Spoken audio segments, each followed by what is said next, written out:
Ready. करा. काही शंखनाद करतायत ना? तुम्ही होय, होय. सांगितल्यानंतर करणार. नंतर करणार आहेत का? बर. नमस्कार. 3:30 मुहूर्तातल्या अक्षय तृतीयेच्या शुभ मुहूर्तावर आपण सर्वजण मंगळवारच्या मंगल पर्वात सहभागी होत आहोत. सर्वांचं या तिसऱ्या मंगल पर्वामध्ये मी हार्दिक स्वागत करते. आणि अक्षय तृतीया जशी अक्षय आहे तसं आपलं सादरीकरण जास्तीत जास्त अक्षय कसं होईल याकरता आपण प्रयत्नशील राहूया. याकरता सर्वांना शुभेच्छा. आणि पुढची सूत्र श्री खानोलकर सरांकडे. आपल्या नेहमीच्या शुभ प्रथेप्रमाणे आपण शंखनादाने कार्यक्रमाची सुरुवात करूया. मी आरतीताई प्रभुणे यांना सांगतो शंखनाद करावा आणि त्या मागोमाग विजय डेंगे शंखनाद करतील. आरतीताई.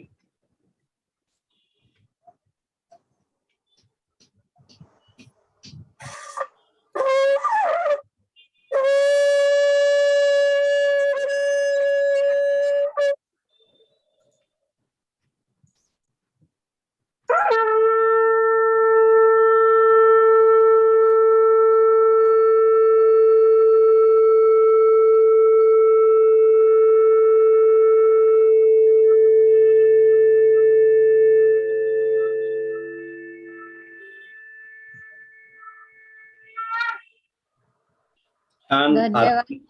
हा बोला बोला. तुम्ही बोला डॉक्टर, तुम्ही बोला. हो, धन्यवाद सर्वांना. आणि आरती प्रभुणे आणि विजयजी डेंगे यांचं मनपूर्वक अभिनंदन.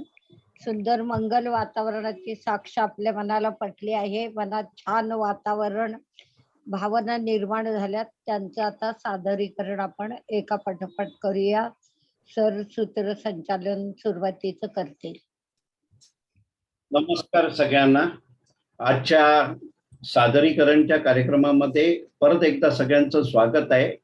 आणि आजची समीक्षक आपल्या डॉक्टर शुभदाताई असणार आहेत. आणि प्रथम त्यांनाच मी विनंती करतो त्यांनी त्यांचं सादरीकरण करून घ्यावं, मग बाकीच्यांचं समीक्षा करायला त्यांना वेळ मिळेल पुरेसा. डॉक्टर शुभदाताई, आपण सादरीकरण सुरू करा. नमस्कार सर्वांना. नमस्कार. एक वेगळा विषय आणि गरजेचं असं की देशप्रेमाचा एक उत्कट नमुना म्हणून जगप्रसिद्ध असलेलं एक उदाहरण मी आज आपल्याकडे सादर करण्याचा प्रयत्न करते आहे. कारण स्त्रियांना अबला म्हणलं जातं. स्त्री म्हणजे पुरुषापेक्षा कमी शक्तीची वगैरे, आणि अशा तऱ्हेची जी भावना आहे ते जगातल्या अनेक स्त्रियांनी खोडून काढलेली आहे. त्यातलंच एक उदाहरण आहे आंग सान सी क्यू. सर्व जगातील सर्व स्वातंत्र्यप्रेमी लोकांचं प्रेरणास्थान असलेल्या आंग सान सी क्यू यांच्याबद्दल गौरवाचे शब्द मी आज आपल्याकडे व्यक्त करून कृतार्थ होणार आहे. सी क्यूचा जन्म ब्रह्मदेशातला. तिने गुन्हा काय केला असेल तर आपल्या देशातील लोकांच्या स्वातंत्र्याच्या मूलभूत हक्कांसाठी अत्यंत शांततामय मार्गाने देशातील हुकुमशाही विरुद्ध लढा दिला. तिच्यावर महात्मा गांधी आणि गौतम बुद्धांच्या आदर्शांचे संस्कार आहेत. या शांततामय मार्गाने कार्य केल्याबद्दल तिला तिच्याच घरी तब्बल 5 वर्षे बंदिवास सोसावा लागला. 20 जुलै 1994 रोजी तिच्या स्नान पद्धतीची 5 वर्ष पूर्ण झाली. त्यानिमित्त जगातल्या 5 नोबेल पारितोषिक विजेत्यांनी साऊथ चायना मॉर्निंग पोस्ट मध्ये एक पत्र प्रसिद्ध केलं. त्यात सी क्यूच्या बिनशर्त सुटकेची त्यांनी मागणी केली आहे. खरे तर तिच्यावर खटला न भरता तिला स्थानबद्ध केलं, हाच मुळात तिच्यावर झालेला अन्याय होता. शिवाय तिने कोणताही अपराध केला नव्हता हे सर्व जगाला ज्ञात आहे. ती मानी स्त्री जराही डगमगली नाही. ती म्हणते, मी कोणत्याही मर्यादेपर्यंत माझ्या कुटुंबासह छळ सोसेन. आणि विशेष म्हणजे तिच्या कुटुंबानं हे तिचं व्रत मान्य केलं होतं. पण मला खरी चिंता वाटते ती या हुकुमशाही प्रवृत्तीनं माझ्या देशाचा घात होत आहे याची. तिच्या या अमर्याद सहनशीलतेच्या ताकदीसाठी तिला शांततेचं नोबेल प्राइज देण्यात आलं. नर करे तो नर का नारायण हो जाए, करणे करे तो, त्याचे हे एक साक्षात उदाहरण आहे. याही आधी नोबेल प्राइज विजेत्यांनी तिच्या मुक्तीसाठी खूप प्रयत्न केले, पण हुकुमशाही शासनाला त्याची दखल घ्यावीची वाटली नाही. अखेरी दलाई लामा, लेक वालेसा, मिखाईल गार्बाचोव, डेस्मॉन्ड ट्युटू या मान्यवरांची विनंती हुकुमशाही राज्यकर्त्यांना मानणे भाग पडलं. त्यामुळे CQचं BBC टेलिव्हिजनवर दर्शन घडवून आणण्यात आलं. त्यावेळी सोबतच्या लष्करी अधिकाऱ्यांनी आम्ही CQला केवढा आदर देत आहोत हे असं छान नाटक पटवलं. तेव्हा CQच्या चेहऱ्यावर मंद स्मित होतं, कारण तिला शासनाच्या नाटकाची पूर्ण कल्पना होती. तिचा 3 वर्षांचा स्नानबद्धतेचा कालावधी अचानक 2 वर्षांनी वाढवला होता. आताही ते तिला सोडायला तयार नव्हते, कारण जनमानसावर तिचा प्रचंड प्रभाव होता. तिने देश सोडून जावा म्हणून शासनाने नाना क्लुप्त्या युक्त्या केल्या. CQच्या जागी जर दुसरी कुठलीही स्त्री असती तर ती ऑक्सफर्डला निघून गेली असती. पण हे रक्त काही वेगळंच होतं. आपल्या कुटुंबाच्या प्रेमरज्जूंनी घट्ट मानली गेली असूनही बालपणापासून अलौकिक देशप्रेम तिच्या मनात वसलं होतं. ब्रह्मी भाषेवर तिचं असाधारण प्रभुत्व होतं. लोक कल्याणासाठी व्यापक ग्रंथ योजना करण्याचा तिचा मानस होता. लग्नानंतरही तिने ब्रह्मी नागरिकत्व कायम ठेवलं.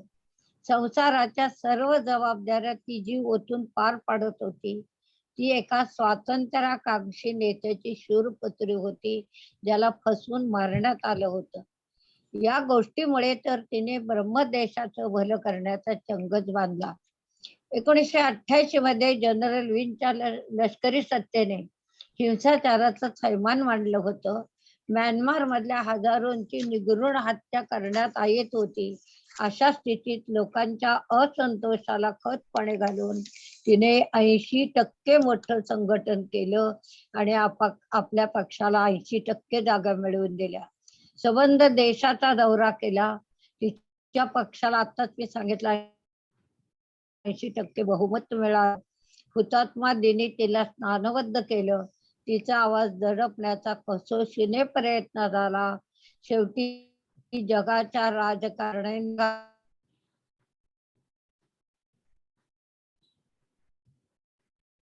धाडस करू शकते याचं एक ज्वलंत उदाहरण मी आपल्याकडे सादर करण्याचा प्रयत्न केला. धन्यवाद. छान, मस्त, नवीन विषय. मस्त. थँक्यू. शुभदा मॅडम, खूप छान. वेगळं ऐकायला मिळालं. सुधा मॅडम, थँक्यू. छान झाला. खूपच महत्वाची माहिती. आता आपल्या समोर अपर्णाताई चिटणीस सादरीकरण करतील. अपर्णाताई, नेहमी सगळ्यांची समीक्षा तुम्ही करता, पुढे पण करत राहणार आहात, पण आज तुम्ही फक्त सादरीकरण करणार आहात. तब्येतीची काळजी घ्या. हा अपर्णाताई. हो, ओके सर. मागच्या भागामध्ये आपण शिक्षणाबद्दलचे विचार आणि आजची परिस्थिती हे बघितलं. आज आपण दुसऱ्या भागामध्ये आपण पाहणार आहोत उत्पादक कामामधून शिक्षण हे अभय बंग यांना कसं मिळालं हे आज आपण दुसऱ्या भागात बघूया. महात्मा गांधींच्या सेवाग्राममध्ये मी या शाळेत ते शिकले. ही शाळा विनोबा भावे, रवींद्रनाथ टागोर आणि स्वतः गांधीजींच्या विचारसरणीने ही शाळा तयार झालेली होती. गांधीजी हे शिक्षणार्थी नव्हते, तर ते जीवनशास्त्री होते असं नेहमी अभय बंग मोठ्या अभिमानाने सांगतात. आणि या शाळेचं एक वैशिष्ट्य होतं की प्रत्येक इयत्तेमध्ये 3 तास प्रत्येक विद्यार्थ्याला बाहेरचं शिक्षण द्यायचे. तर अभयभंग 7वीत असताना त्यांना गोशाळेत काम करायला सांगितलं आणि गोशाळेत सांगितलं की तुला एक टाकं बांधायचं आहे. तर आता गोशाळेत ते गेले. 35-40 गायी होत्या. त्यांचं गोमूत्र साधारण अंदाजे 100 लिटर झालं. मग ते साठवण्यासाठी त्यांना टाकं बांधायचं होतं. तर ते टाकं कसं बांधायचं, त्याला विटा म्यूट झालंय. अपर्णाताई म्यूट झालंय. हा ते सावकाश.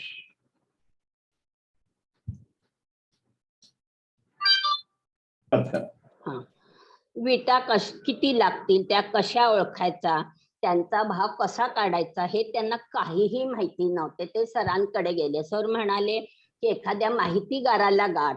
मग त्यांनी इंजिनियर कडे गेले. ते इंजिनिअरिंग कडून थोडी माहिती घेतली त्यांच्याकडून. नंतर बांधकाम करणाऱ्या कामगारांकडे गेले आणि त्यांच्याकडून ही सगळी माहिती त्यांनी घेतली, त्याचा अभ्यास केला आणि 3 महिने हे त्यांचं काम चालू होतं. आणि या 3 महिन्यामध्ये एक त्यांनी सुंदर असं टाकं बांधून तयार केलं. आणि यामध्ये तर ते म्हणतात की यामध्ये मी काय शिकलो, तर मी गणित शिकलो, बाजारभाव कसा करायचा हे शिकलो, आणि बांधकाम आणि अर्थशास्त्र हे शिकलो. आणि सर्वात महत्वाचं म्हणजे मी विचार करायला शिकलो की काय केलं म्हणजे काय होतंय. आता एक हे 7वीत असताना त्यांना हे दिलेला हा प्रयोग अभ्यासासाठी. आणि 8वीत ते होते तेव्हा त्यांना एक छोटासा शेतीचा प्लॉट दिला आणि सरांनी सांगितलं की तू शेती करायची आहेस आणि तू आजपासून शेतकरी आहेस. आता 8वीतला मुलगा एक छोटासा प्लॉट दिलेला शेती करायसाठी, त्यांना काय करायचं सूचना वेगवेगळ्या विद्यार्थ्यांनी वेगवेगळे केलं. आणि हे म्हणाले आपण एक वांगच शेती करूया, वांग्याची. म्हणून त्यांनी वांग्याचं पेरलं, रोप काढायचा प्रयत्न केला. पण किती दिवस झाले तरी त्याला काय, त्या रोपाला काय वांग येईना. मग ते बेचैन झाले, सरांकडे गेले. सर म्हणाले की केमिस्ट्री वाचली. केमिस्ट्री वाचताना त्यांच्या लक्षात आलं की नायट्रोजनची गरज आहे. मग नायट्रोजन कशात आहे, मग ते त्यांना कळलं की युरियात आहे. मग युरिया कशात आहे, मग युरिया गोमूत्रात आहे. हे एवढा सगळा त्यांनी अभ्यास केला. हे सगळं ज्ञान त्यांना मिळाल्यावर त्यांनी 100 लिटर गोमूत्र त्या वांग्यांच्या रोपांना घातलं आणि त्यांची वांग्याची जी रोपं अशी तरारली की ते म्हणतात की माझ्या उंचीपेक्षा सुद्धा ती जास्त मोठी झाली. आणि एक वांग तर 2.25 किलोचं होतं.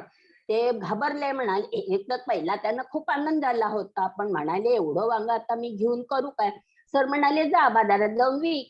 बाजारात गेले आणि किती जणांना त्यांनी थांबून सांगितलं, हे बघा माझं किती मोठं वांग आहे, घ्या ना तुम्ही, घ्या ना, गोड आहे वगैरे. पण कोणीच त्यांचं वांग घ्यायला तयार नाही. एक माणूस म्हणाला की हे जर तुझं वांग घेतलं तर 8 दिवस मला नुसती वांग्याचीच भाजी खावी लागेल. आणि अशा रीतीने त्यांनी यातून एक खूप छान असं शेतकरी म्हणून ते 3 राबले, काम केलं त्यांनी. आणि त्यांचं प्रयोग त्यांनी तो यशस्वी सरांना करून दाखवला. आणि याच्यातून ते काय शिकले, तर रसायनशास्त्र शिकले, बाजारशास्त्र शिकले, वनस्पतीशास्त्र शिकले. आणि त्यातून त्यांना शेतकऱ्यांची अवस्था कळली. आणि ज्या वेळेला डॉक्टर मोठेपणे डॉक्टर जेव्हा अभयभंग डॉक्टर झाले त्यावेळेला सेवाग्राम मध्ये त्यांनी 60 लाख शेतकऱ्यांची मजुरी ही त्यांनी 4 रुपयावरून 12 रुपयांवर आणले. हे अभूतपूर्व असं अद्वितीय असं अलौकिक काम त्यांनी केलं. आणि याविषयी त्यांचं गडचिरोलीमध्ये सगळ्यांना त्याचा फायदा झाला, पण गडचिरोलीमध्ये यांचं खूप कौतुक झालं आणि त्यांना पुरस्काराने सन्मानित करण्यात आलं. धन्यवाद. भागात आहे. खूप छान अपर्णाताई, खूपच नवीन माहिती.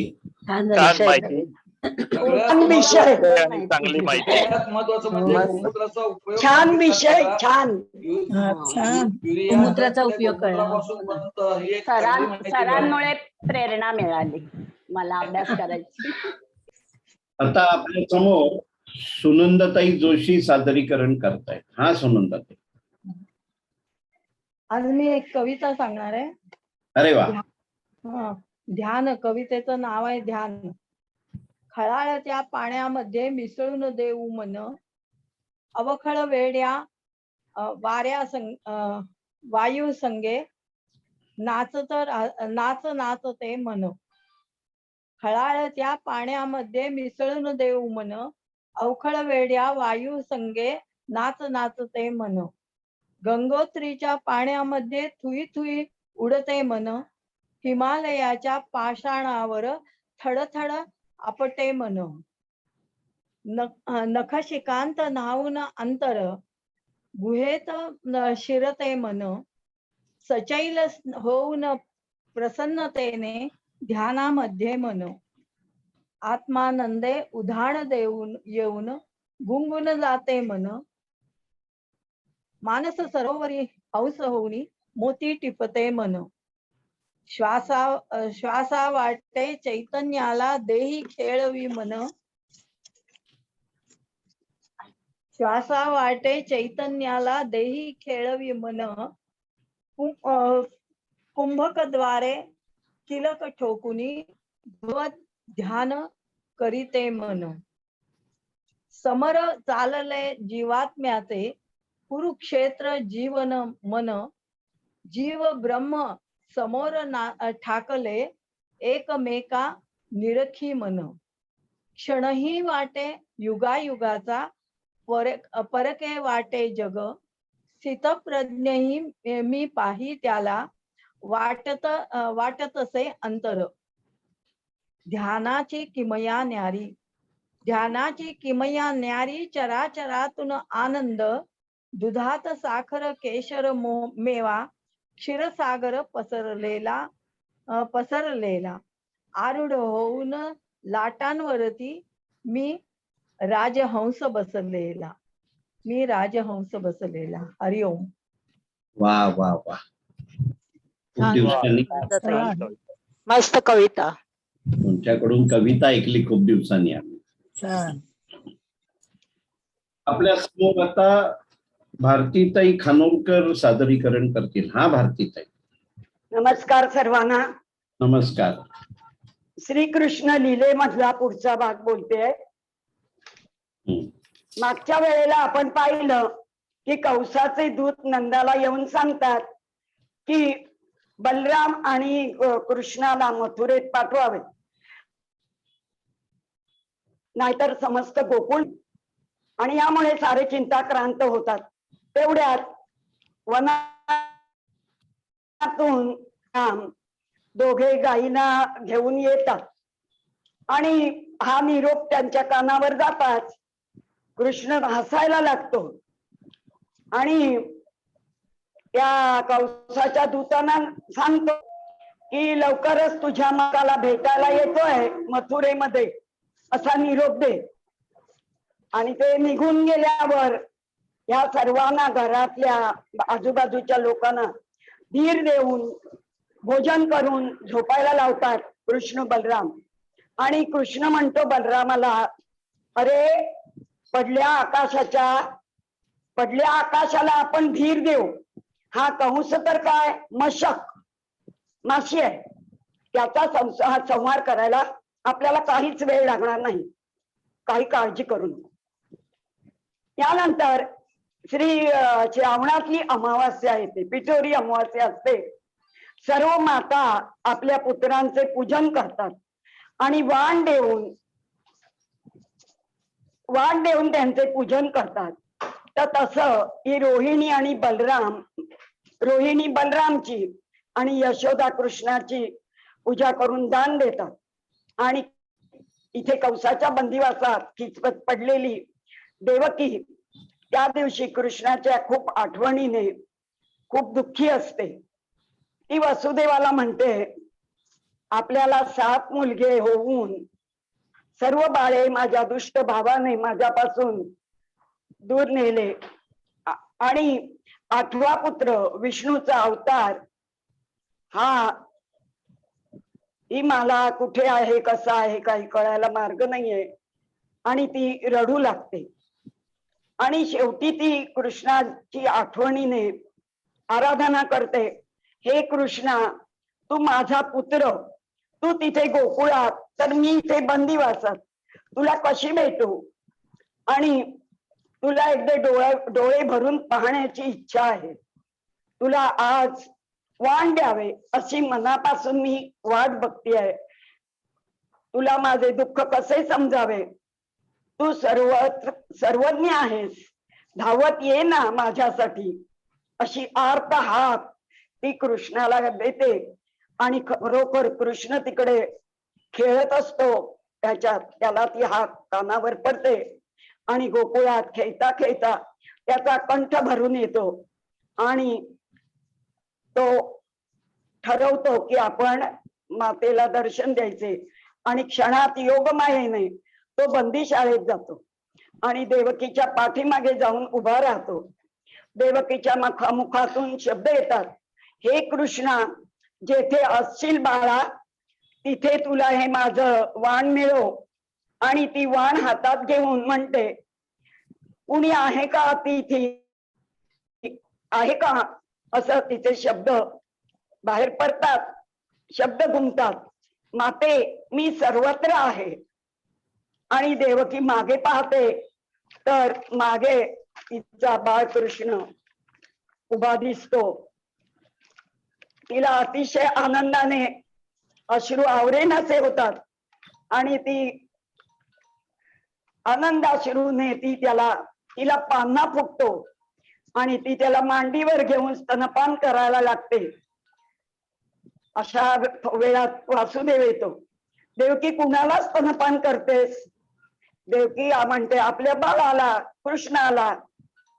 मग कृष्णाच्या मुखातून शब्द येतात, मी लवकरच कौसवध करून तुमच्या दोघांची सुटका करणार आहे. नंतर इथे नारद ही बातमी येऊन नंदाकडे देतात. नंदाला सांगतात की तो गोकुळातला तुझा वैरी बंदिवासात वासुदेव आणि देवकीला भेटून गेला. कंस रागाने लालबुंद होतो आणि दूताला पाठवून वासुदेव देवकीला बोलावून घेतो.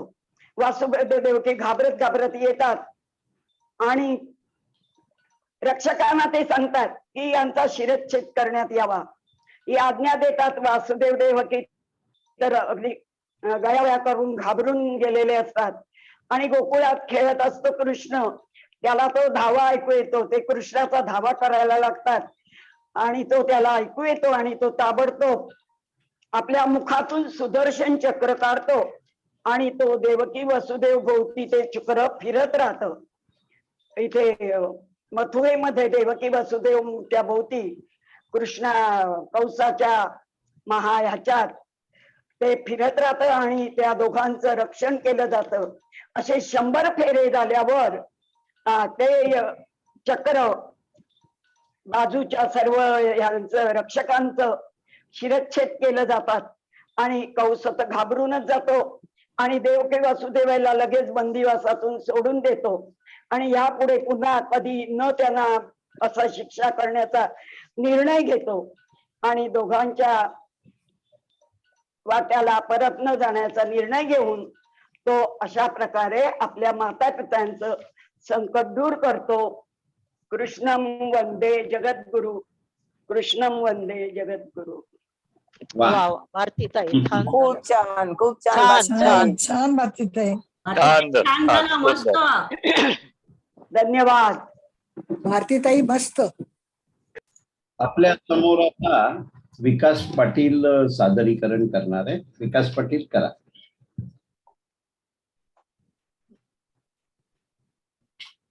नमस्कार सगळ्यांना. नमस्कार. माझा आत्ताचा विषय आहे श्री देव वेतोबा.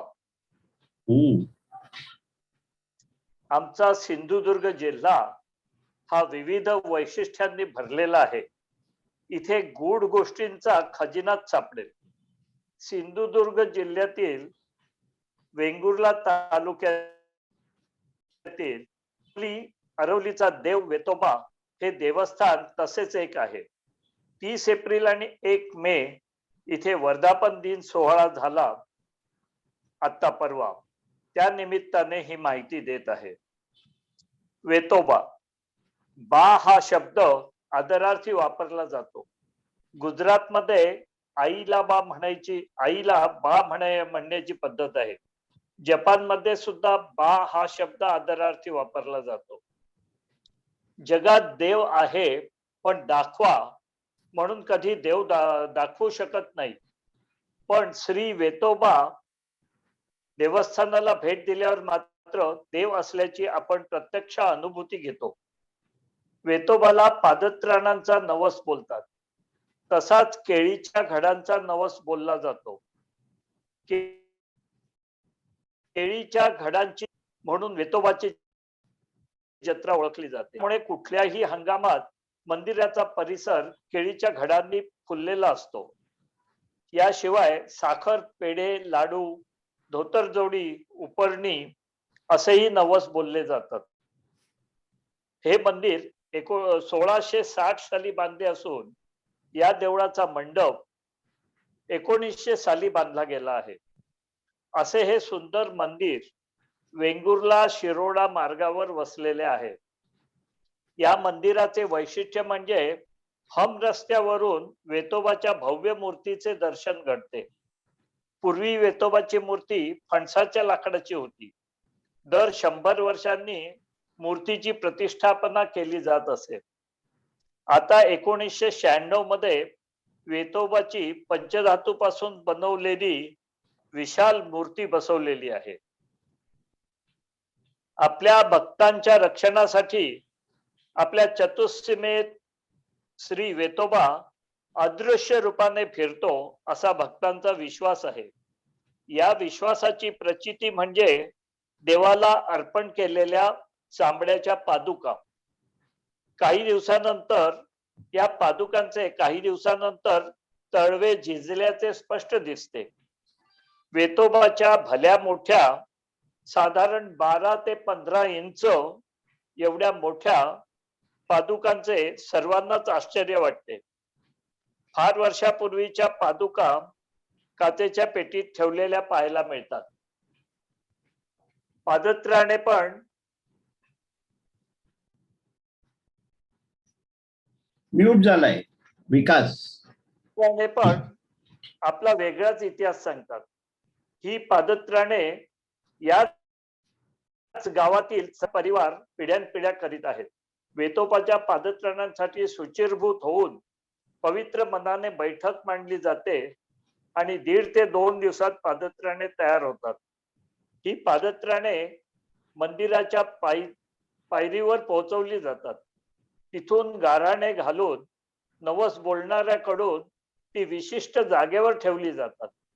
या जागेवरून रात्री वेतोबा आपल्या आवडीचा जोड घालून फिरायला जातो आणि ही पादत्राणं अक्षरशः झिजलेली दिसतात आणि ती तिथे ठेवलेली असतात. आपण कोकणात गेल्यावर अवश्य या स्थानाला एकदा भेट द्यावी. नमस्कार. वाह. खूप छान. वा वा, खूप छान. नवीन माहिती मिळते नेहमी. बरेचदा ऐकलेलं आहे या वेतोबाबद्दल. आज माहिती चांगली मिळाली. धन्यवाद. हे ऐकलेलं आहे याच्याबद्दल, छान, आज छान. माहिती चांगली मिळाली. कोकणातल्या माहिती बहुतेक मिळाली. माणसांना हे माहितीच आहे. कोकणातली बहुतेक लोक तिकडे जातात. कुडाळच्या मी पुढे आहे. चिपळूणचा आहे, पण मी कधी गेलेलो नाहीये, पण माहिती छान. जाऊन यायला पाहिजे एकदा. एकदा जाऊन नक्की, येईल आता. आम्ही गेलेलो आहोत पण ते नवस माहित नव्हता. तसाच केळीच्या घडांचा अक्षरशः मोठे मोठे म्हणजे 3-3 फूट लांबीचे घड असे तिथे अरे वा. लावलेले असतात आणि ते नवसासाठी वापरले जातात आणि नवस अच्छा. फेडण्यासाठी देतात. Okay, thank you. आता आपल्या समोर पुष्पलताताई देवरे सादरीकरण करतील आणि ते आज प्रथम सादरीकरण करतायत. पुष्पलताताई करा सादरीकरण. आज का मेरा विषय है श्री राम भक्त डॉक्टर APJ अब्दुल कलाम. हे रघुनंदन तुझे प्रणाम, रघुपति राघव राजा राम. मेरा यह सौभाग्य नहीं था कि मेरा जन्म त्रेता युग के अयोध्या में हुआ होता, या चित्रकूट में हुआ होता, या दंडकारण्य पंचवटी में हुआ होता. श्री राम जी को देख सकती, लेकिन मैं यह गर्व के साथ कह सकती हूँ कि मैंने राम द्वारा स्थापित रामेश्वरम नगरी में जन्म लेने वाले एक महान वैज्ञानिक को देखा है, जो जीवन भर राम में रमे हुए थे. उनका नाम था भारत रत्न डॉक्टर APJ अब्दुल कलाम. यह नियति का संकेत था कि राममय होने का, राम के रास्ते पर चलने का और कलाम जैसे आदर्श व्यक्तित्व को चुनने का। यह हमारा सौभाग्य है कि उनके जैसे राष्ट्रपति हमें मिले थे। आप सोचेंगे कि कलाम साहब का राम से क्या संबंध है? भाइयों और बहनों, इनका बहुत गहरा संबंध है। जब कई लोगों ने कहा कि रामायण एक काल्पनिक कथा है, तब अग्नि मिसाइल को उड़ान देने वाले डॉक्टर कलाम साहब ने कहा, रामायण यह सच्ची घटना है। रामायण जीवन एक आदर्श है। हमारे देश में प्रभु श्री राम का अस्तित्व को न मानने वाले और उनको नकारने वाले लोग प्रभु राम की निशानी को मिटाने की साजिश कर रहे थे। तभी डॉक्टर कलाम जैसे मर्यादा पुरुषोत्तम ने कहा था कि श्री राम सत्य और शाश्वत है। उन्होंने साइंटिफिकली स्वीकार किया कि वाल्मीकि रामायण एक सत्य घटना है। तारामंडल की सॉफ्टवेयर टेक्नोलॉजी और एस्ट्रोनॉमी से यह साबित कर दिया कि प्रभु श्री राम अयोध्या से लेके रामेश्वरम आए थे। प्रभु श्री राम भारतीय संस्कृति के आदर्श पुरुष है। राम सत्य है और सब में है। वैसे ही डॉक्टर कलाम सबके थे और सब में रहेंगे। डॉक्टर कलाम साहब का जन्म रामेश्वर में हुआ। यही रामेश्वरम में भगवान श्री रामचंद्र भी 3 दिन तक रहे। उन्होंने समंदर से विनती की कि उन्हें लंका जाने के लिए रास्ता दिया जाए। समंदर ने रास्ता ना देने पर वे क्रोधित हो गए और समंदर को अपने बाण से जल विहीन करने के लिए उन्होंने ठान ली। तब समंदर ने भयभीत होकर प्रभु रामचंद्र जी से माफी मांगते हुए लंका जाने के लिए रास्ता देना ही पड़ा। असल में प्रभु राम जी शांति प्रिय थे, लेकिन अपना शक्ति प्रदर्शन करना उनके लिए अनिवार्य हो गया था। तब उन्होंने अपना बल शक्ति प्रदर्शन दिखा दिया, अपना पौरुषत्व दिखा दिया। भाइयों और बहनों, इसी तरह डॉक्टर अब्दुल कलाम जी ने भी भारत के परमाणु प्रोजेक्ट पर खतरा मंडराने लगा तो वे गांधी जी के अहिंसा तत्व को दरकिनार कर अमेरिका का विरोध को ना मानते हुए पोखरण में अनुस्फोट का परीक्षण किया। तब तक दुनिया में किसी को कानों कान तक खबर न पड़ी। बाद में दुनिया को पता चला भारत एक न्यूक्लियर पावर वाला परमाणु संपन्न राष्ट्र है। डॉक्टर कलाम जी ने दुनिया को जताया कि हम शांति की सौगंध लेते हैं, लेकिन अगर हमें किसी ने छेड़ा तो हम उनको छेड़ेंगे नहीं, छोड़ेंगे नहीं। धन्यवाद। वाह वाह वाह, खूप खूप छान, खूप छान. छान छान छान खूप झालं. छान थँक्यू। छान झालं. पहिलं पुष्पलता सत्र खूप तुमचं छान. चांगलं पहिले- झालं. पुष्पलता छान. मस्त. पहला ही छान. प्रयत्न था। विषय पण खूप छान आहे. विषय छान आहे. चालू ठेवा, पुढे चालू ठेवा प्रयत्न. हाँ, अगले मंगलवार को आधा भाग है। आता आपल्या समोर श्रीकांत कानडे सादरीकरण करतील. श्रीकांतराव, करा सुरुवात करा. Yes, thank you. माझ्या कथा एक छोटी आहे, त्याचं नाव आहे लेंगा. कथा वाचन करतो आहे. अभियंत्यांना अनेक ठिकाणी अनेक प्रकारची कामे करावी लागतात. त्यातून सरकारी नोकरी असली की कुठेही बदली होऊ शकते. नवा गडी नवा राज असं अविरत चालूच असतं. नवे गाव, नवी वसाहत आणि नवा साहेब असं गणितही मांडावं लागतं आणि सोडवावंही लागतं. महापालिकेत नोकरी असेल तरी दर 3 वर्षांनी बदली आहेच. हा सर्वसाधारण शिरस्ता असतो. अनुभव तोच, फक्त महापालिकेतील हद्दीप्रमाणे बदली. वशिलेवाल्यांची गोष्ट निराळी असते. पाहिजे इथे बदली असते आणि नातेवाईकांपासून सगळ्यांचं मत वेगवेगळं असू शकतं, पण असाच एक अनुभव. उपेंद्र त्यावेळी इमारत बांधकाम खात्यात अभियंता होता. स्वभाव अतिशय कडक, सरकारी नोकरीला न सरावलेला, परंतु अतिशय हुशार अशी त्याची ख्याती होती. बांधकाम क्षेत्रातल्या एका अग्रगण्य ठेकेदाराने त्याची हुशारी बघितली. त्याच्याकडे ठेकेदारांनी माणूस पाठवला. त्यांनी उपेंद्रला सांगितलं, साहेब, इथे तुमची कदर नाहीये. सरकारी नोकरीत कशाला वर्ष वाया घालवता? सब घोडे 12% असतात इथे.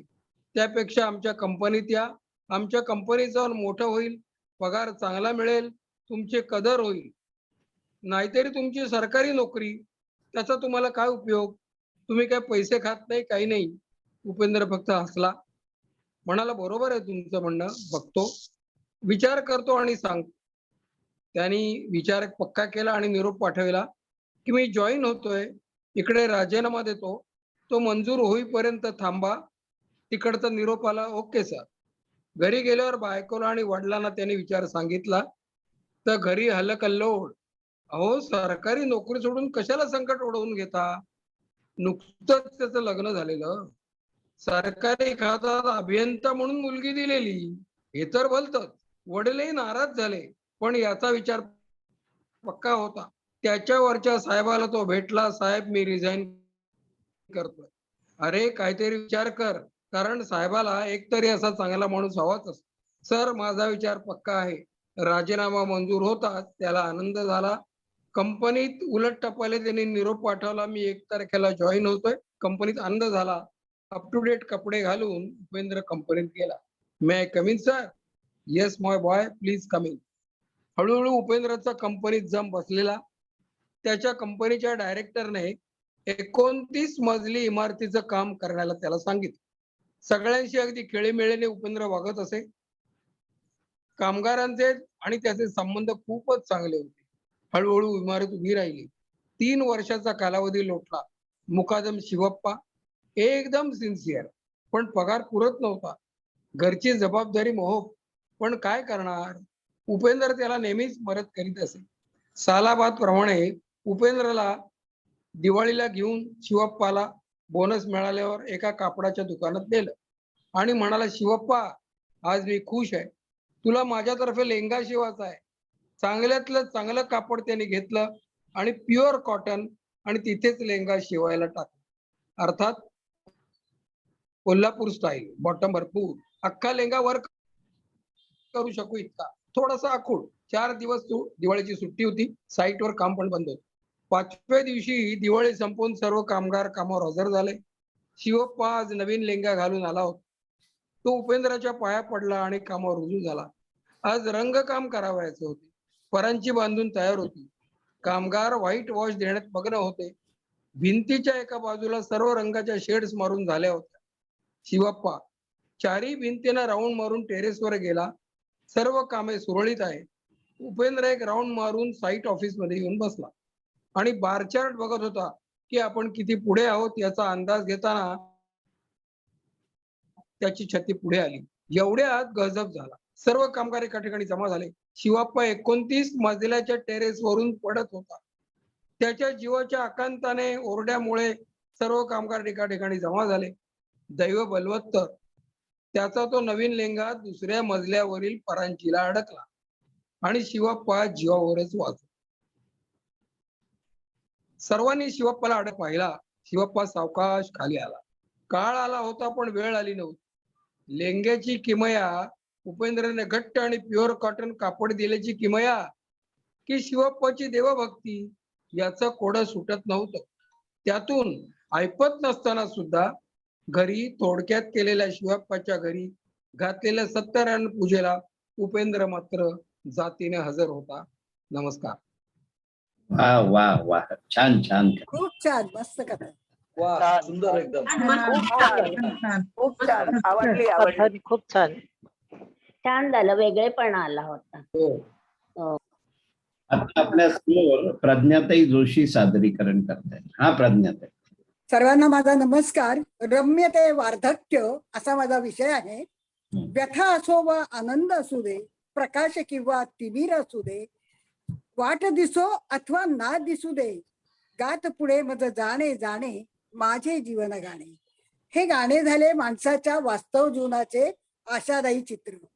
सुखदुःखाच्या हिंदोळ्यावर झुलणारे, तरी सुद्धा माझं आपल्या संध्या समयीचं जीवन गाणे रम्यतेकडे नेता येईल का? अर्थातच आपले वार्धक्य रम्य करता येईल का? तर होय, वार्धक्य रम्य करता येईल, कारण ते करता येते. आणि कारण हे की हे जीवन फार सुंदर आहे. आपली दृष्टी सकारात्मक हवी. जीवनाशी आणि जीवनात येणाऱ्या प्रत्येकाशी असं नातं जोडा की आपण या जगातून जाताना त्यांच्या मनात आपल्याविषयी कृतज्ञतेची भावना राहील आणि डोळ्यात प्रेमाच्या अश्रूंची ओल राहील. जशी आपल्या ढगे काका, साठे काका, ज्योतिताईंनी ठेवली ना, अगदी तशीच आपल्याही जीवनात आनंदाच्या डोही आनंद तरंग निर्माण व्हायला हवे असतील तर आयुष्याच्या या उत्तरार्धात नातेवाईक, मित्रमैत्रिणी यांची एकमेकांनी खूप काळजी घ्या, भरभरून प्रेम करा, वेळ प्रसंगी अपेक्षेपेक्षा अधिक मदत करा, इतका हास्यविनोद करा की पोट दुखेपर्यंत हसत राहा. तर लक्षात येईल की हाच खरा आपल्या जीवनातील ऑक्सिजन आहे. आपण अशा पिढीचे प्रतिनिधी आहोत की 40-50 वर्षापूर्वी आपण ज्योतिषाला विचारायचो की मला विमान प्रवासाचा योग आहे का.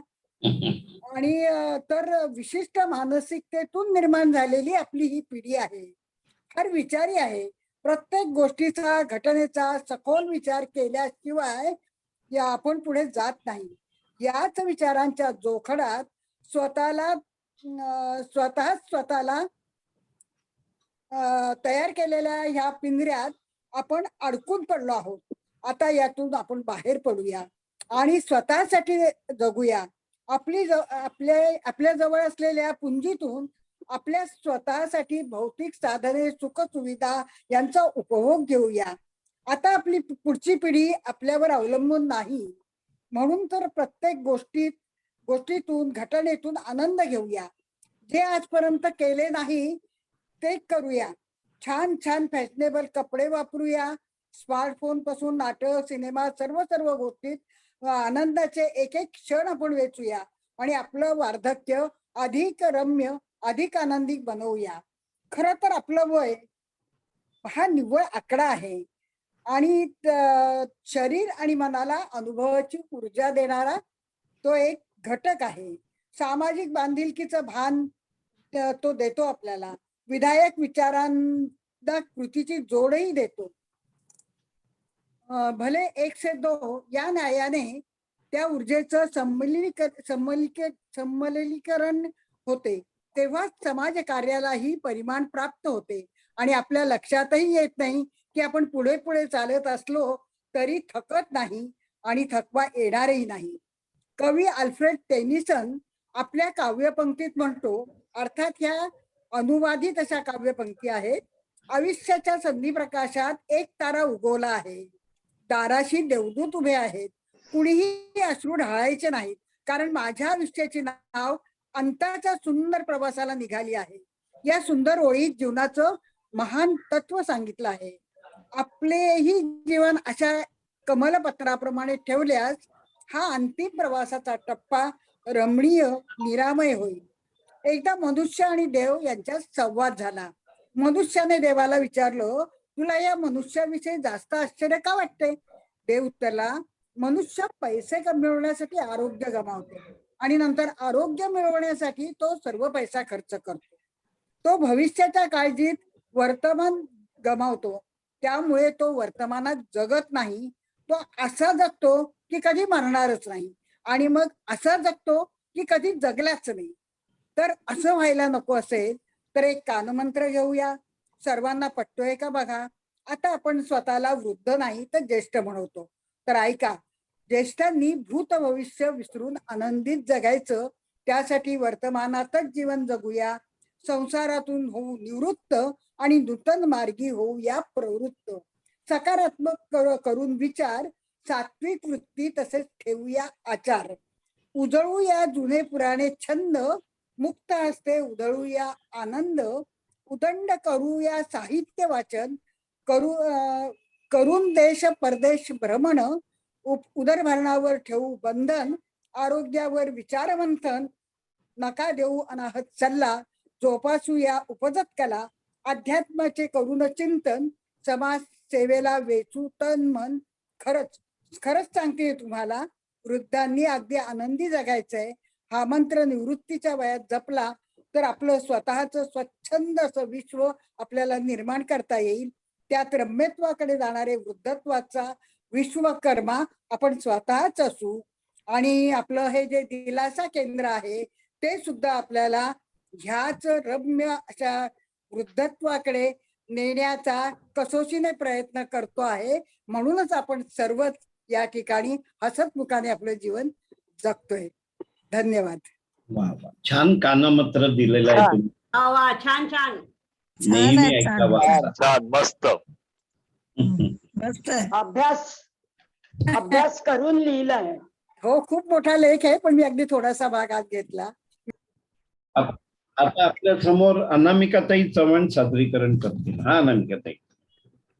नमस्कार सगळ्यांना. नमस्कार. सर्वांना अक्षय तृतीयाच्या हार्दिक शुभेच्छा. आज मी एक नशीब नावाची कथा सादर करीत आहे. वा. आज रघुरामची जेलमधून सुटका झाली. त्याचे कपडे आणि थोडे पैसे देऊन जेलर साहेबांनी सांगितलं, बघ आता शाळेसारखा वाघ, प्रामाणिक जीवन जग. रघुनाथनी मान हलवली आणि तो चालू लागला. बाहेर त्याचे काहीच उरले नव्हते. ना बायको, ना मुलं, ना घर, ना पैसा, काहीच नाही. तो आता म्हातारा झाला होता आणि फकीरी झाला होता. चालत राहिला आणि चौथ्या पाचव्या दिवशी तो एका झाडाखाली बसलेले होते एक साधू महाराज त्यांच्या पायापाशी पडला. साधू महाराजांनी त्याला उचललं, सांगितलं, अरे काय झालं, तू कोण आहेस? तर मग त्याला खाऊ पिऊ घातलं, त्याला जरा बरा केला. तर तो म्हणाला की मी एक सरकारी कार्यालयात काम करत होतो, पण तिथे मी भ्रष्टाचार केला, जुगार खेळलो, लोकांचे पैसे लुबाडले आणि मला जेल झाली. मित्रांनी मला खूप समजावले, पण मी काय ऐकलं नाही आणि मला लोभ झाला. म्हणून लोकांनी माझ्या विरुद्ध तक्रार केली आणि मला सजा झाली आणि मी आता रस्त्यावर आलो आहे. तेव्हा साधू महाराज म्हणाले, तू काळजी करू नको, तुझं भाग्य चांगलं आहे की तू इथपर्यंत आलेला आहेस. बुद्धवाणी तुला ऐकायला मिळणार आहे. तुझं नशीब काय फुटकं नाहीये. तो सारखा म्हणत होता की माझं नशीब फुटकं आहे, आता माझ्या नशिबात आता पुढे काय होणार आहे, सारखं नशिबाचं नाव घेत राहिला. म्हणून त्यांनी सांगितलं, आता तू इथेच राहा आणि पुढील 5 दिवस नशीब या विषयावर आपल्याकडे बुद्धवाणी आहे ते व्याख्यान तू ऐक आणि तू जीवन चांगलं व्यतीत कर. बर. साधू महाराज सतत नशीब या विषयावर थोडे थोडे सांगू लागले. नशीब हे भूतकाळ, वर्तमान काळ, भविष्यकाळ आणि भविष्यकाळ या तिन्ही संदर्भात आपण वापरतो. नशीब म्हणजे आपल्या कृतीने लिहिलेले आपल्याच भविष्याचे पुस्तक होय. नशीब, भाग्य, दैव मनाच्या समजुतीसाठी आणि तसलीसाठी वापरले जाते. एखादी गोष्ट नाही मिळाली की आपण म्हणतो माझं नशीब वाईट, आणि एखादी गोष्ट अनपेक्षितरित्या मिळाली की आपण म्हणतो माझं नशीब चांगले. पण जो प्रामाणिक आणि कष्टाळू असतो ना, तो कधी नशीब, भाग्य, दैव हे कधी उच्चारत देखील नाही. प्रत्येक गोष्टीला एक काळ असतो. फक्त वेळेने, थोड्या वेळेसाठी त्या काळाची साथ सोडलेली असते.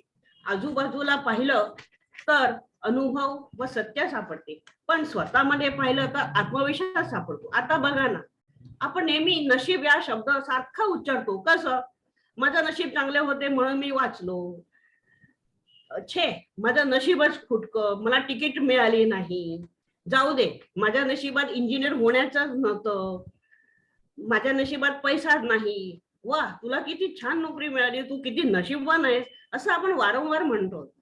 पण ह्या सगळ्या मागे आपण जबाबदार आहोत हे कुणाला समजत असतं, पण कोणीही बोलत नसतं. आता भाग्य हे मिळालेले असते, पण नशीब हे मिळवायचे असते आणि ते बलवत्तर करायचे असते. बरेच वर्ष काबाड कष्ट करून देखील जर पैसा मिळत नाही तर ते तुमचं नशीब. पण एका दिवशी जर लॉटरीचं तिकीट लागलं आणि 50 लाख रुपये मिळाले तर ते आपलं भाग्य समजायचं. छत्रपती शिवाजी महाराजांना सुद्धा प्रामाणिक मावळे मिळाले हे त्यांचे नशीब, पण मावळ्यांना सुद्धा असा थोर राजा मिळाला हे त्यांचे थोर भाग्य म्हणता येईल. तेव्हा लक्षात ठेवा की आपले विचारांवर नियंत्रण हवे. तुमचे विचारच तुमची वाणी बनेल. वाणी नियंत्रणात ठेवा. वाणीतून निघालेले शब्द तुमचे कर्म बनेल. कर्माला नियंत्रणात ठेवा, कारण कर्म तुमची सवय बनेल. सवयीवर नियंत्रण ठेवा, सवय तुमचे चरित्र बनेल. आणि चारित्र्यावर नियंत्रण ठेवा, कारण चारित्र्य तुमचं नशीब बनवेल. लक्षात ठेवा, जे पेराल ते उगवेल. अश्विनी नक्षत्राला पाण्याचा थेंब जर शिंपल्यात पडला तर त्याचा मोती बनतो, पण जर सापाच्या तोंडात पडला तर त्याचे विष बनते. म्हणून डोक्यात चांगला विचार पेरा, मग नशीब कसं बहरतं, सुगीचे दिवस कसे असते ते बघा. थोडक्यात कर्माचे फळ म्हणजेच नशीब. हस्तरेषांपेक्षा हस्तकटुत्वावर विश्वास ठेवा. आयुष्य खूप सुंदर आहे, भविष्य आपल्या हातात आहे, म्हणून प्रयत्न सोडू नका, हतबल होऊ नका.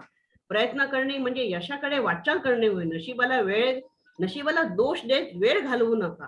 आपणच आपल्या जीवनाचे शिल्पकार आहोत. शेवटच्या दिवशी व्याख्यान संपले. रघुरामने साधू महाराजांच्या पायाला स्पर्श करून आता त्यांच्या आश्रमात मी वाहून घेतो अशी शपथ घेतली. धन्यवाद. आणि हो, मला सुद्धा सांगायचं आहे की आपल्या ग्रुपला हा आपला पत्ता सापडला, हे माझे थोर भाग्य आहे. आणि सादरीकरणाची मला तुमच्या समोर जी संधी मिळाली म्हणून हे माझं नशीब चांगलं आहे. धन्यवाद. वा वा, मस्त, एकदम छान, छान छान, मस्त बरं झालं भाषण. आजच्या कार्यक्रमाची सगळ्यांची समीक्षा आपल्या फार सिनियर डॉक्टर शुभदाताई खटावकर करतील, पण त्याच्या अगोदर माझ्यासारख्या काजव्याने त्या सूर्याला रुबाबात सांगायचं की माझाही प्रकाश बघ, असा मी थोडासा प्रयत्न करतो. त्यांच्या सादरीकरणाची शुभदाताई टाळ्यानंतर वाजवा, मी बघितल्या तुम्ही टाळ्या वाजवतेल्या. आता आज त्यांनी फार छान विषय घेतला आणि त्याच्यात एवढं सापडलं ना.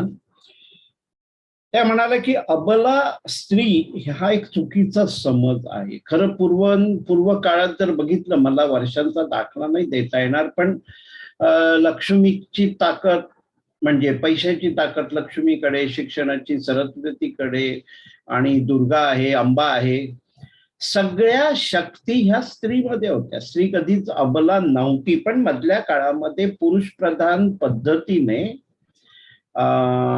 आणि कम्युनिकेशन नसण्यामुळे, कारण त्या काळामध्ये देशादेशामध्ये संपर्क कमी होता, तर त्यामुळे तो अबला म्हणून समजण्यात आलं. पण त्यांनी ब्रह्मदेशातील जी महिला लढवय्या यांचं जे वर्णन केलं, त्याच्यात फार महत्वाचा मुद्दा की मी घरातील काहीही कामं करीन जी प्रथेप्रमाणे आहेत, पण माझ्या देशाचा घात होतोय, त्यामुळे मला घराच्या बाहेर देशासाठी काम करून द्या. हा कितीतरी एक मौलिक विषय आपल्यापर्यंत पोहोचलेला आहे. आणि कशी स्त्री तर घरातल्या घरात 5 वर्ष बंदिस्त ठेवणं ही शिक्षा, म्हणजे घरातल्या घरात शिक्षा दिली जाते याचं प्रथम उदाहरण मी ऐकतोय. आणि त्याच्यानंतर 3 वर्षाची स्नानबद्धतेची शिक्षा. पण त्याच काळामध्ये दलाई लामा, गोर्बाचेव सारखे आंतरराष्ट्रीय महान मोठ्या व्यक्तींनी मध्यस्थी करून त्यांची शिक्षा बद्धतेची 2 वर्ष केली आणि या स्त्रीला एक नोबेल प्राइज प्राप्त झालं. तर खडतर काळ आणि त्याच्यातून हे प्राप्त झालं. पण फार महत्वाचं जे वाटलं ते परत सांगतो, मी घरातील प्रथेप्रमाणे असलेली सगळी कामं करीन, परंतु माझा देशाचा घात होतोय हेच मला ज्ञान झालेलं आहे, त्यामुळे त्याचं मी काम पण करत राहणार. डॉक्टर शुभदाताई, माझ्या क्षमतेप्रमाणे मला जे कळलं ते सांगितलेलं आहे आणि यापुढची सूत्र तुमच्या हातात. डॉक्टर शुभदाताई. खूप सुंदर सांगितलं सर. ते मलाही अपेक्षित होतं, म्हणजे स्त्रियांचं धर्म खरा काय आहे हे आपल्याला यातनं कळत जातं. म्हणून स्त्रियांची चरित्र आपण वाचली पाहिजेत आणि माहिती करून घेतली पाहिजे. आपण आपल्या आजच्या विषयाकडे वळूया. अक्षतृतीयेच्या शुभ मुहूर्तावर जे काही सर्वांनी सादरीकरण केलं ते खूप सुंदर होतं. आज त्याच्यामध्ये आपल्याला 3 नवीन मोती सापडलेले आहेत, हिरेमाणकं सापडलेले आहेत. पहिलं हिरमाणिक आहे अपर्णाताई. कारण अभयभंगांचा आपण वाचलेला असेल, पण एखाद्या ज्ञानी किंवा अभ्यासू माणसानं वाचून ते सादर करणं ही खूप कठीण काम असते आणि खूप अशी म्हणजे अलभ्य संधी असते ती आज आपल्याला मिळाली. विनोबाजींचे गांधींचे विचार ज्यांच्या मनावर बालपणापासून ठसले होते त्या व्यक्ती पुढे आयुष्यात कशा उज्ज्वल कार्य करू शकल्या त्यातलं एक जिवंत उदाहरण म्हणजे अभय बंगांचं आहे. आणि राणी बंग त्यांच्या बरोबर अत्यंत कृतिशील आहेत. हा त्यांचा आणि दोघांचाही एक महत्वाचा वाटा आपल्याला कळला. म्हणजे आपण शाळेत जातो, शिकत असतो, शिक्षकांनी दिलेली कामं आपण करतो, पण ती जर स्वतःची बुद्धी वापरून आपण कामं केली आणि अत्यंत शास्त्रोक्त पद्धतीनं शास्त्रीय त्याच्यात ज्ञान वापरून आपण केली तर आयुष्याकरता आपल्याला वेगळं जनरल नॉलेज किंवा व्यावसायिक ज्ञान घ्यावं लागत नाही. ही गोष्ट इथे सिद्ध झालेली आहे की एकट्याला आता आपण बांधायचं हे कसं बांधायचं, मग सरांकडे गेले, इंजिनियरांकडे गेले, बांधकाम करणाऱ्या कामगारांकडे गेले. म्हणजे सर हे माहिती देत होते, इंजिनियर हे नकाशा काढून देणारी काम माणसं आहेत, पण प्रत्यक्ष कार्याचा अनुभव हा बांधकाम कामगारांना असतो. ही जी प्रोसेस त्यांनी चालू ठेवली आणि त्याचाच परिणाम म्हणजे 3 महिन्यात ते साखर बांधून झालं. तर शिकलो काय, तर बाजारभाव शिकलो, व्यवसाय ज्ञान, व्यवहार ज्ञान शिकलो.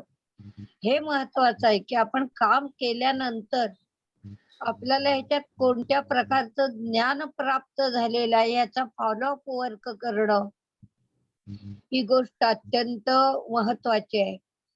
शेतीसाठी दिलेल्या फॉर्मचंही त्यांनी सांगितलं की छान वांग्याचं शेत केलं. सुरुवातीला वांगे आलीच नाहीत. मग त्यात शोध घेतला तेव्हा कळलं की युरिया लागतो. युरिया कशातून असतो, तो गोमूत्रातून केला जातो. मग युरिया घालण्यापेक्षा 100 लिटर गोमूत्रच घातलं तर काय वाईट. मग त्याचा परिणाम तरारलेली रोपं, भरपूर वांगे आले आणि 2 किलोचं एक वांग आलं. विकायला गेल्यावर कोणी घेईना. म्हणजे खरं तर कुणीतरी कौतुक करून ते घ्यायला हवं होतं. 4 लोकात वाटून खाता आलं असतं किंवा थांबून थांबून खाता आलं असतं. म्हणजे कृती करणारा किंवा कष्ट घेणारा याच्यातून आपल्याला शेतकऱ्याचं दुःख दिसतं की शेतकऱ्या जास्तीत जास्त चांगलं उत्पादन आपल्याला द्यायला जातो, पण आपण म्हणतो हे नको, मला थोडं लहानच हवं होतं. लहान असलं तर आपण म्हणतो थोडं मोठंच हवं असतं. म्हणजे समोरच्या कष्टकरी माणसाचे कष्ट झेलण्याचं जे सामर्थ्य आहे ते आपण अप्रिशिएट करायला शिकलं पाहिजे. आणि नुसतंच नाही तर ते पुढे डॉक्टर झाल्यानंतर सेवा म्हणजे त्यांनी शेतकऱ्यांची कशी करावी, तर 1.25 लाख शेतकऱ्यांची मजुरी त्यांनी 4 रुपयावरनं 12 रुपयापर्यंत गेली आणि गडचिरोलीमध्ये एक उत्तम उदाहरण स्थापित केलं. म्हणजे डॉक्टर होणं आणि समाजाशी आपला फक्त औषध पाणी किंवा जे काही साहित्यिक ज्ञान असेल ते मिळवणं हा एवढाच आपला उपचारिक किंवा औपचारिक प्रवेश नसतो. तर समाजाच्या दुःखाशी आपल्याला प्रत्येक पद्धतीने समरस होता येतं. आणि मग अंतरीची ओढ, कष्ट, सातत्य, नाविन्याचा ध्यास या गोष्टी असतील तर आपल्याला हिंदीमध्ये मी एवढंच म्हणेन, सोने पे सुहागा. अपर्णाताई छान, अत्यंत मनपूर्वक कौतुक. आणि अशाच चालत रहा, चलते रहो चलते रहो. अब चलना ही है, अब बूंद नहीं धारा, फूटी पत्थर की कारा, जो जीर्ण शीर्ण आता है बह जाता है, साथी जीवन ही बह जाता है, और क्या. सुनंदाताई जोशींची कविता छान होती की खळाळच्या पाण्यामध्ये मिसळून गेले, अवखळ वेड्या वायू संगे उडतं मन, खडकावर खडखडणार मन. म्हणजे आतापर्यंत आपण मनाची बहिणाबाईंची कविता किंवा हिंदी गाणं आपण ऐकलेले, मन ही देवता मन ही ईश्वर मनसे बडा नको. तर मनाला ज्या ज्या पद्धतीने आपण त्याचं अत्यंत सूक्ष्म निरीक्षण करू तितकी त्याची आपल्याला रूप आपल्याला मिळत जातील. सचैल ध्यानातलं मन, आत्मानंदी गुंगणारं मन, मानस सरोवरी मोती टिपणारं मन, ध्यान करणारं. म्हणजे जीवन हे कुरुक्षेत्र आहे. त्या कुरुक्षेत्रामध्ये मनाचा संघर्ष या जीवनाशी होतो. आणि जेव्हा आनंद आपल्याला होतो तेव्हा दुधात साखर मिळणार आपलं मन. आता एकूणच कवितेचा बाज साप खूप सुंदर रचना आहे. त्यांचं शब्द सामर्थ्य खूप मोठं आहे. विचारांची झेप उत्तुंग आकाशाला भेटणारी आहे.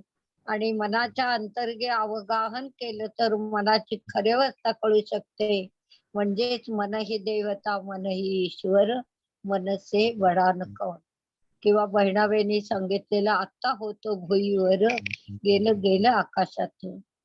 मन कसं रे देवा, तर तुला एक जागेपणी पडलेले स्वप्न आहे आणि ते स्वप्न आपण सोडवायचं, याचाच अर्थ मनाचा अभ्यास करायचा. खूप सुंदर कविता, खूप सुंदर मार्गदर्शन, खूप सुंदर विचार, खूप छान वाटलं. मनपूर्वक कौतुक. भारतीताई खानोलकर श्रीकृष्णाच्या इतक्या प्रेमात पडलेले आहेत की त्यांना प्रत्येक लीला आपल्यापर्यंत पोचवावीशी वाटते आहे. आपण येथे मनाच्या अंतरंगात शिरून त्याचं आपण अगदी अवगाहन करत आहोत. मग कंसाच्या दूताचा आलेला निरोप श्रीकृष्ण बलरामाने तो ऐकला. मग त्याला वाटलं की जाऊन आमचाच निरोप कंसाला सांग. पडल्या आकाशाला धीर देणारे आम्ही लोक आहोत, तर कंस म्हणजे आमच्यापुढे मशक आहे. म्हणजे आपल्या संस्कृतीमध्ये ज्यांना देवी देवता आपण मानलेलं आहे त्यांचं तेवढं प्रचंड सामर्थ्य आहे हे आपण मानतो. आणि ते मानतो म्हणूनच आपल्याला पुढच्या आयुष्यामध्ये आनंदाचे दिवस दिसतात. माता पूजन केलेलं आहे त्यांनी. आणि रोहिणी बलरामाने यशोदा कृष्णाचं पूजन केलं. देवकीला दुःख मात्र झालं की सप्तपुत्र हरवले. भावांनी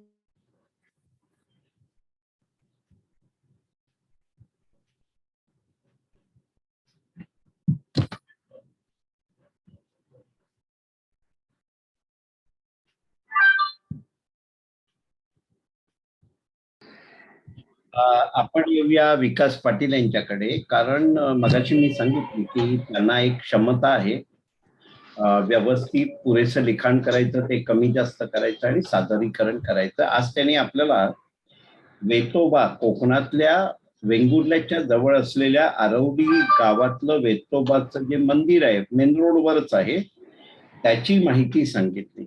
आणि हे कुठेतरी लहानपणी ऐकलेलं होतं की चपला झिजतात, पण मी बोलू का? माझा हो, आला हो. हे आता. हा. होय होय, तुम्हीच बोलायचंय. नाही म्हटलं माझं ते नेट गेलं होतं ते हो, आलं कळलं आता. कळलं आम्हाला. करा सुरुवात करा. हा, भारतीताईंचं अपूर्ण आहे ते पूर्ण करते. बर. मातेच्या डोळ्याला अश्रू त्यालाही पावले नाहीत. आणि मग तिला झाले फुटलेल्या पानात तिनं केलेलं स्तनपान. आणि नंतर कृष्णानं त्यांना दिलेलं वचन की लवकरच मी तुमची सुटका करणार. नारदांना ही बातमी कंसाला कळवली. देवकी घाबरत येतात सगळेजण. शिरच्छेदाची आज्ञा. पण श्रीकृष्णाने पाठवलेलं सुदर्शन चक्र म्हणजे जगाच्या कल्याणाकरता जो काही त्याचा संपर्क झालेला आहे तो आधी आपल्या माता पितांच्या कल्याणातून झालेला आहे. आणि पुढे आधी माता पित्यांचं कल्याण आणि मग विश्व कल्याणाचा विस्तार पुढे झाला.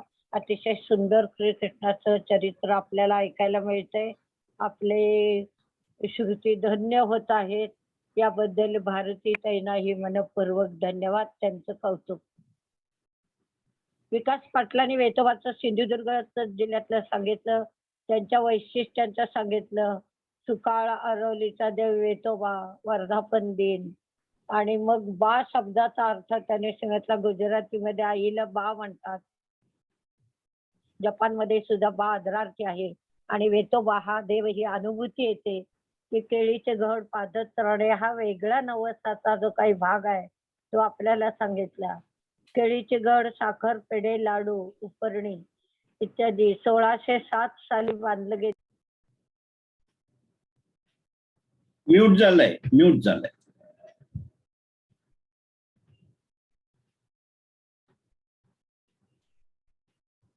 अनम्यूट करा. हा 1660 साली. हा 1696 साली पंचधातूची विशाल मूर्ती केली. त्याआधी लाकडाची मूर्ती होती. आणि मग भक्तांचा जो काही श्रद्धेचा भाग आहे तो महत्वाचा आहे, की भक्त रक्षणासाठी अदृश्य रूपाने ते फिरतात आणि चामडीच्या पादुका प्रत्यक्ष झिजलेल्या बघायला मिळतात. म्हणजे ही सत्य घटना आहे, आपण नाकारू शकत नाही. भल्या मोठ्या पादुका, पादत्राणे आपला वेगळाच इतिहास. आणि सगळ्यात महत्वाचं म्हणजे जे चर्मकार आहेत पादत्राणे बनवणारे, ते शुचिर्भूत होऊन भगवंताकरता पादत्राणे तयार करतात, तेही भाग्यवान. आणि अशी पादत्राणे ज्यांच्या हातून परमेश्वराला मिळतात तेही भाग्यवान. तर मलाही वाटतं एकदा आपण इथे भेट देऊया आणि चला वेतोबाच्या भेटीला असं म्हणून विकास पाटलांचं मनपूर्वक कौतुक करूया. पुष्पा देवरेंचं अभिनंदन, कारण त्यांचं पहिलं सादरीकरण अतिशय सुंदर झालं. त्यांचं शीर्षक होतं श्री रामभक्त डॉक्टर अब्दुल कलाम. म्हणजे डॉक्टर अब्दुल कलाम आणि श्री राम यांच्यात काय साम्य आहे, तर त्यांनी सांगितलं की एक काळामध्ये असं मी रामकाली जन्मले नाही किंवा रामेश्वरात माझा जन्म झाला नाही, पण रामेश्वरात जन्म झालेल्या आणि राष्ट्रपती पदापर्यंत पोहोचलेल्या कलामांचं रामभक्ती कशी होती किंवा रामाशी त्यांचा काय संबंध होता, रामाबद्दल त्यांच्या अंतःकरणात कोणती प्रेरणा होती आणि सत्य घटना लोकांपर्यंत पोहोचवण्याकरता कंड्या पेटवणाऱ्यांच्या कंड्यांवर कसे आघात करायचे हे ते खूप छानपणाने शिकले होते. एका बाजूला विज्ञानवादी असूनही अध्यात्माचा वारसा त्यांनी सोडलेला नाही. आणि मग समुद्र कथा त्यांनी सांगितली, शक्ती प्रदर्शन रामाला करण्याची वेळ आली तेही सांगितलं. आणि तद्वत डॉक्टर अब्दुल कलामांचं कर्तृत्व जगविख्यात आहे. त्यांचे वैज्ञानिक कार्य शांतीसाठी आहे, पण त्यांच्या मनात एवढी जबर अशी धमक आहे की जर कोणी नजर करून पाहिल तर त्यालाही त्याचा आम्ही प्रतिसाद दिल्याशिवाय राहणार नाही. अब्दुल कलामांचं प्रत्यक्ष दर्शन घेतलेलं मी असल्यामुळं त्या सगळ्या स्मृती माझ्या मनात पुन्हा जाग्या झाल्या आणि मला खूप बरं वाटलं की आज अब्दुल कलामांबद्दल ऐकायला मिळालं. त्यामुळं पुष्पाताईंचे मनपूर्वक धन्यवाद आणि मनस्वी कौतुक. श्रीकांत कानडे यांनी मनस्वी स्वागत असलेलं आज त्यांचं पहिलं हे स्वागत होतं, त्यामुळे त्यांना मनपूर्वक आपण शुभेच्छा देऊया आणि पुढे पण उत्तम सादरीकरण करतील अशी अपेक्षा मनामध्ये ठेवूया. ते एक धडपडीचे व्यक्तिमत्व आहे, एक गायक आहे, ज्येष्ठ नागरिक संघाचे सक्रिय कार्यकर्ते आहेत. ते आपल्यात एकत्र आले हे खूपच छान झालं. ज्येष्ठ नागरिकांच्या मागण्यांसाठी मोर्चा केला, सूत्रसंचालन केलं, खूप कष्ट घेतले, पण चहा प्यायले नाही ही आता अपर्णाताईने सांगितलेली आठवण मला फार आवडली. कारण आपण निर्व्याज मनानं सगळं करत असतो आणि ते करताना फक्त इतरांचं कल्याण व्हावं, त्यात आपलंही कल्याण होतं, त्यासाठी वेगळ्या अपेक्षा ठेवायची नसते हे आपण शिकलो. त्यांची लेंग्यांची किमया ही कथा खूप आवडली. म्हणजे एका ठिकाणी चांगलं काम करणाऱ्या माणसाला दुसऱ्या ठिकाणी बोलवलं गेलं, तिथे त्याला पगार वगैरे मिळालं, सगळं मिळालं आणि साहेबांकडून त्याला भेट मिळालेला हा जो शिवप्पाला मिळालेला लेंगा होता, तो लेंगा दिवाळी नंतर घालून कामावर हजर झाला, पण जन्म मरणाच्या फेऱ्यात अडकण्यासारखी त्याची परिस्थिती झाली, पण शेवटी त्या लेंग्यानीच त्याला वाचवलं. म्हणजे अगदी निर्जीव वस्तू आपण म्हणतो काय कामाच्या, पण कधी कधी त्या सुद्धा आपल्या जीवनाला सहभागी होतात, जीवन जगवतात, आयुष्य जगण्याची आपल्याला प्रेरणा देतात, हे आपल्याला याच्यातून कळलं. आपल्या सर्वांच्या सहभागामुळं हे खूप छान झालं आणि आजचा कार्यक्रम एकूणच छान झाला. आता प्रज्ञादर्शींबद्दल आपण बोलूया. रम्य ते वार्धक्य, आपण सर्वजण वार्धक्याचाच अनुभव घेत आहोत, पण व्यथा असो, आनंद असू दे, प्रकाश किंवा तिमिर असू दे, माझे जीवन गाणे गाणे माझे जीवन गाणे. वार्धक्य रम्य करता येता हा सकारात्मक विचार त्याने आपल्याला सांगितला. कृतज्ञतेची भावना डोळ्यात ठेवूया प्रेम ठेवूया डोळ्यामध्ये, मनामध्ये आनंद तरंग ठेवूया आणि सुहृदानी परस्परांची काळजी घ्या. हे अत्यंत मोलाचं वाक्य त्याने आपल्याला सांगितलं. प्रेम हाच तर खरा जीवनातला ऑक्सिजन आहे. विशिष्ट मान संकेतातून निर्माण झालेली आपली ही स्वनिर्मित परिस्थिती आहे. हा पिंजरा आहे. हा पिंजरा फोडून आपल्याला बाहेर पडायचा आहे आणि तो बाहेर पडण्याकरता आपली सकारात्मक ऊर्जा आपल्याला पुढे नेणार आहे. आपण त्यावरच अवलंबून राहूया. तो प्लस पॉइंट आयुष्याला रम्य, छान, सुंदर करेल. त्याकरता आपण आपले विचार छान ठेवू, छान कपडे घालू, आवडी-निवडी पूर्ण करू आणि सगळ्यात महत्त्वाचं म्हणजे म्हणजे वृद्धाने दुसऱ्या वृद्धाला किंवा एका ज्येष्ठाने दुसऱ्या ज्येष्ठाला मान देणं हे शिकण्याची आपल्याला गरज नाही. कारण सरांच्या प्रत्येक वाक्यातून, प्रत्येक शब्दातून आपल्याला हे पसायदानच म्हणूया आपण मिळालेलं आहे आणि ते आपण आपल्याजवळ जपूया. पैशासाठी आरोग्य गमावणं ना पुन्हा आरोग्यासाठी पैसा गमावणं हे जे चित्र आहे ते बदलायचं असेल तर तोच उगवता तारा आपण अश्रू ढाळायचे नाहीत आणि ताऱ्याचा आदर्श समोर ठेवू. भूत भविष्य विसरा, वर्तमानात जगूया. आनंद, छंद, साहित्य वाचन, आरोग्याचा मंत्र जपूया आणि जोडीला अध्यात्म हवं. कारण अध्यात्माशिवाय निवृत्ती नाही, निवृत्तीशिवाय प्रवृत्ती नाही, प्रवृत्तीशिवाय प्रकृती नाही आणि प्रकृतीशिवाय संस्कृती नाही. हे आपल्याला विसरायचं नाहीये. जीवन सुंदर आहे, ते आणखीन सुंदर करूया. सर्वांना मनपूर्वक शुभेच्छा. अनामिका चव्हाणांची नशीब कथा मला आवडली की जेलमधून सुटलेला माणूस कपडे पैसे जे काही मिळाले ते घेऊन बाहेर पडला. साहेबाने त्याला शाण्यासारखं वागण्याचा संदेश दिला, पण पुढे काहीच स्वप्न नव्हतं. घर नाही, दार नाही, पत्नी नाही, मुलं नाहीत, जाणार कुठं? असाच फिरत फिरत साधूच्या पायाशी येऊन पोचला. साधूने त्याला सांभाळलं. मग साधूने त्याला विचारलं, तू कोण आहेस, काय आहे? त्याची माहिती काढून घेतली की मी सरकारी कामगार, भ्रष्टाचारामुळे मला जेलची शिक्षा झाली आणि रस्त्यावर आलो. हे सत्य त्यानं साधूपासून लपवलं नाही आणि साधू जे पुढे 7 दिवस नशिबावर भाषण करणार होते त्याचा या विचारावर अत्यंत परिणाम झाला आणि भूत, वर्तमान, भविष्य, नशीब, उपस्थित दैव, अनुपस्थित दैव. उपस्थित असलेले दैव आपल्याला नशीब म्हणतो आणि अनुपस्थित दैवाला आपण दुर्दैव म्हणतो. खरे तर त्यांनी सांगितलं अत्यंत महत्वाचं की नशीब मिळवायचं असतं. नर करनी करे तो नर का नारायण बन जाता है. म्हणजे लाथ मारेल तिथे पाणी काढण्याचं आपल्यात सामर्थ्य आहे.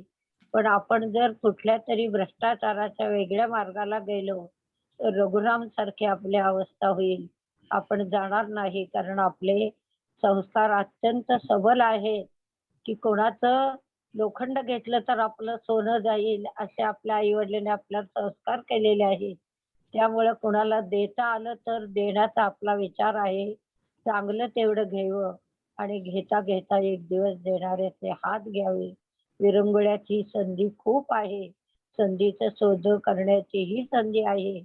आयुष्य सुंदर, नशिबाला दोष न देता आपण हे चांगल्या पद्धतीने स्वीकारूया आणि पुढे जाऊया.